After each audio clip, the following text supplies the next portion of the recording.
Welcome. आप लोगों को स्वागत है अब जीरो टू इन्फिनिटी एकेडमी में। जैसा कि क्लास 10 का chapter 1 chemical reaction and equation चल रहा था और हम लोग एक 1.5 और 1.6 एक्टिविटी तक कर चुके हैं, जिसमें डिकम्पोजिशन रिएक्शन का चल रहा है। ये भी डिकम्पोजिशन रिएक्शन का ही डिकम्पोजिशन रिएक्शन में आपको फिर से रिवाइज करा देता हूँ, जिसमें आप लोगों को पता होगा कि decomposition reaction reverse of combination reaction का था। उसमें क्या है कि इलेक्ट्रोलाइसिस, फोटोसिंथेसिस, हीट, थर्मल का इनको जरूरत होता है इसको ब्रेक डाउन करने के लिए इक्वेशंस को। तो अभी तक थर्मल का कर चुके हैं हम लोग, ठीक है। आज इलेक्ट्रोलाइसिस का लेकर के आए हैं, जिसमें आपका एनसीईआरटी एक्टिविटी 1.7 में इसका एक्सप्लेन किया हुआ है और एक्टिविटी में बताया हुआ कि क्या होता है। तो चलिए आज हम लोग समझते हैं इस बात को, ठीक है।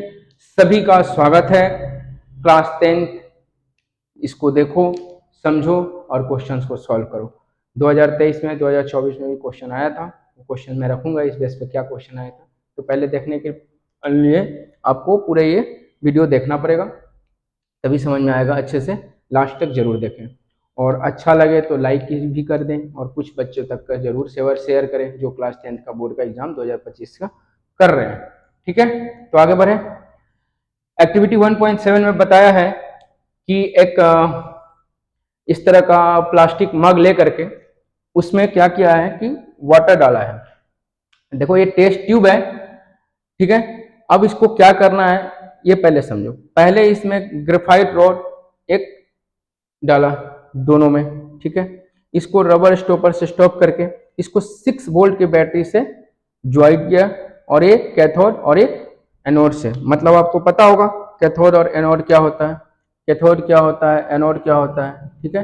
ये माइनस हो गया और वो प्लस होता है, ठीक है। सबसे पहले तो ये जान के रखो कैथोड और एनोड होता क्या है, क्योंकि इस पे क्वेश्चन जो आया है बताऊंगा कैसे आता है।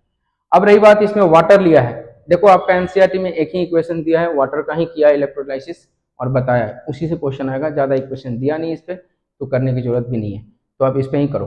तो सबसे पहले आपको मैं बताऊं कि वाटर का इलेक्ट्रोलाइसिस करेगा। क्या किया, इसको इसमें करंट पास करवाया, ठीक है।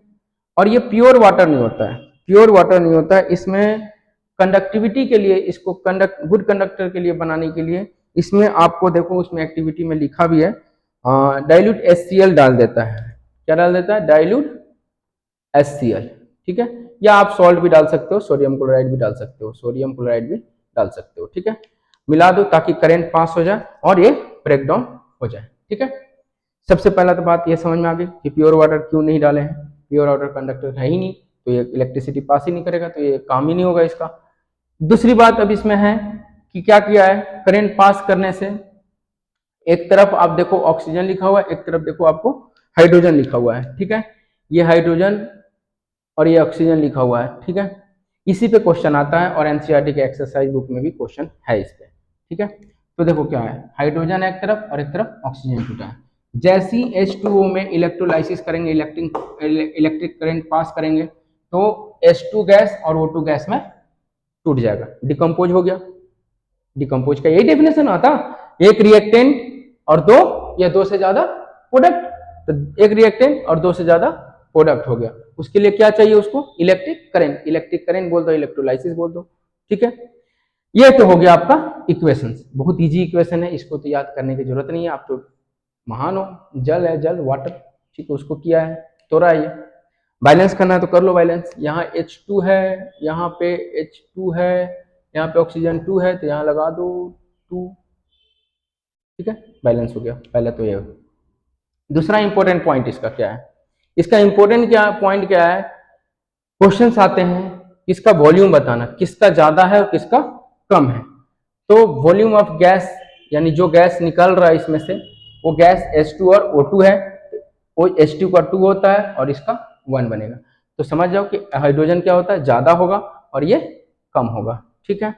सबसे पहला बात तो ये। दूसरा पॉइंट, अगर इसके साथ मतलब इनके दोनों गैसों के सामने कैंडल रख देते हैं, जला हुआ कैंडल रख देते हैं, तो क्या होगा, H2 के पास रखोगे ना तो पॉप साउंड बाहर निकलेगा और कैंडल बुझ जाता है।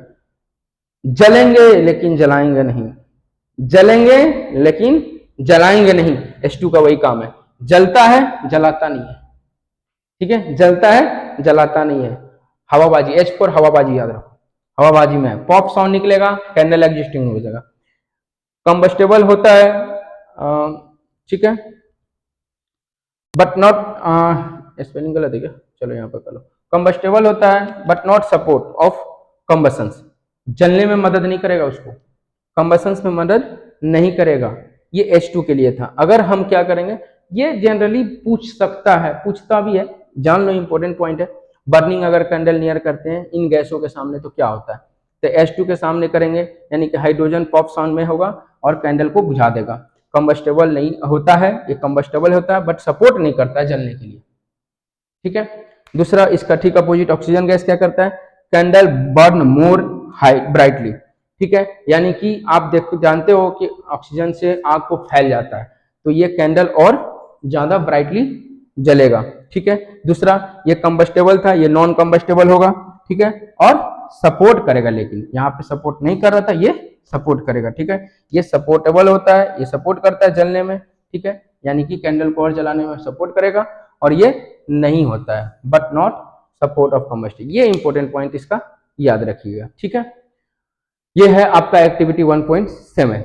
एक चीज और क्वेश्चन में आ सकता है, जो क्वेश्चन आपको बता रहा हूं क्या आता है, किस पे, एनोड पे और कैथोड पे कौन सा पे गैस ज्यादा होता है, तो बता ही दिए, H2 किस पे है, हाइड्रोजन किस पे है, कैथोड पे है, ठीक है, ठीक है, और ऑक्सीजन एनोड पे है। याद करोगे तो आप कुछ ट्रिक अपना कर सकते हो, ठीक है, तो उससे याद हो जाएगा।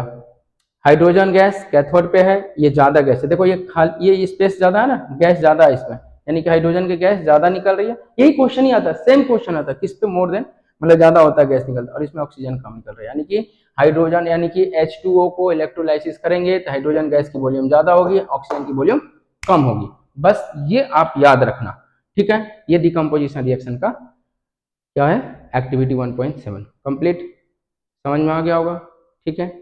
चलो सब्सक्राइब भी कर दो, लाइक भी कर देना, और आगे बढ़ाओ भाई, सबको पता चले। देखो सुविधा आपको डिजिटल बोर्ड वाला नहीं मिल रहा, बट कोई बात नहीं, मैंने कोशिश किया है कि इसको ड्रॉ करके समझाने का। कुछ प्रॉब्लम आए तो कमेंट करें, बताएं मुझे, कुछ ज़्यादा और कर सकते हैं तो इसमें करेंगे, लेकिन ये मेरा एक्सप्लेनेशन है, ठीक है। आगे अब नेक्स्ट लाते हैं दूसरा एक्सप्लेन, जो एक बच गया फोटो साइंथिस फोटोलाइसिस वाला, ठीक है। चलो next 1.8 activity, photo synthesis photolysis द्वारा होगा ये। देखो यहाँ एक्टिविटी में आपको दिया हुआ है एनसीईआरटी में, सनलाइट है, ठीक है, एक चाइना डिस्क में सिल्वर क्लोराइड रखा हुआ है, जैसे ही लाइट इस पे आ रही है ये सिल्वर क्लोराइड, ठीक है, टूट करके सिल्वर और क्लोराइड में हो जा रहा है, और कलर हो जा रहा है इसका ग्रे, व्हाइट से कैसा हो जा रहा है, ग्रे, ठीक है। यही है, इसमें ज़्यादा है नहीं, ये एक्टिविटी बहुत स्मॉल एक्टिविटी है, बहुत सिंपल है। दूसरी बात, थोड़ा सा इंपॉर्टेंट पॉइंट अगर बात करें तो इंपॉर्टेंट पॉइंट बात करना है तो पहला बात अगर आ सकता है तो इसको पूछा जाता है कि वाई केप्ट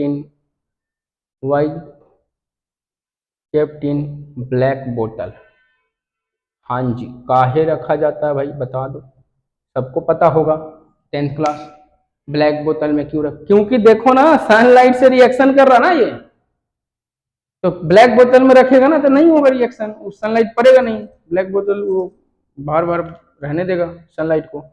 अगर जैसे ही सनलाइट पड़ेगा तो देख रहे हो चेंज हो जा रहा, सिल्वर अलग क्लोराइड अलग, इसलिए इसको ब्लैक बोतल में रखा जाता है। पहला बात तो ये है, ठीक है, ये कर लोगे क्यों किया जाता है। दूसरा पॉइंट अगर बात करें तो ये जो रिएक्शंस हैं ये आपका एनसीईआरटी में भी दिया है कि यूज होता है, ठीक है, use in black and white photography, black and white photography में यूज होता है, फोटोग्राफी में, ठीक है। तो लिख लोगे, ये इंपॉर्टेंट इसका था, मेन 2 पॉइंट इंपॉर्टेंट है इसका, और ये एक्टिविटी 1.8 क्लियर है। तो जितने डिकम्पोजिशन रिएक्शन में आपको था कि डिकम्पोजिशन के लिए क्या क्या जरूरत है, थर्मल यानी कि हीट की जरूरत है, इलेक्ट्रोलाइसिस यानी कि इलेक्ट्रिक करंट की जरूरत है, फोटोलाइसिस यानी कि फोटोलाइट यानी कि सनलाइट वगैरह की जरूरत होती है। तो इससे डिकम्पोजिशन रिएक्शन होता है और ब्रेकडाउन होता है वन रिएक्टेंट से दो या दो से ज्यादा इसका प्रोडक्ट होता है। ठीक है, ये डिकम्पोजिशन रिएक्शन का था। इस पे कोई क्वेश्चन है दो तीन जो सीबीएसई पूछा है, तो मैं अभी आपके सामने रखता हूँ क्वेश्चन, आप देखना इजी में सॉल्व कर लोगे। ठीक है, चले आगे बढ़े, चलो राइट डाउन कर लो इसको। ये क्वेश्चन है सीबीएसई 2024 में आया हुआ। ठीक है, select the following a decomposition reaction in which source of energy for decomposition in light is light। Light से कौन सा हुआ था, ये हुआ था। अच्छा पीछे जो एक मिनट, पीछे जो अभी आपको जस्ट बताया हूँ जो एजी सिल्वर वाला एजी क्लोराइड, ठीक है ये वाला, ये भी बताया था शायद। बैलेंसिंग देख लेना, 2 और 2 दे देना उसमें। ठीक है, या बैलेंसिंग खुद कर सकते हो, कोई बात नहीं, बैलेंसिंग को मैंने बता दिया है। तो ये क्वेश्चन इसका ये था। बाकी अगर मैं पूछूं कि हीट से कौन था, तो हीट से ये था। ये किससे था, करेंट से था। ठीक है, ये करेंट से था, ये लाइट से था, ये हो गया सनलाइट। और ये क्या चीज था, हीट से था।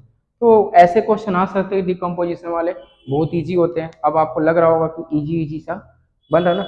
और क्वेश्चन एक आ सकता है कि अभी अभी जो फोटोसिंथेसिस फोटोलाइसिस वाला जो किए हो ये AgBr2 में, ठीक है, एजी सिल्वर क्लोराइड वगैरह में क्या ऑब्जर्व किया, व्हाइट कलर से ग्रे में चेंज हुआ और क्या। ठीक है, तो आप इसको लिख सकते हो, बहुत इजी था।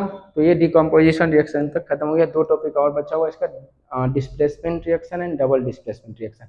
Double displacement reaction and displacement reaction करने के बाद आपका कोरिजन और एनसीडीटी होगा इसमें, और ये खत्म हो जाएगा चैप्टर। तो यहाँ तक आप अच्छे से समझो, लाइक शेयर करो थोड़ा सा, अरे फैलाओ ना, फैलाओ सब जगह भेजो।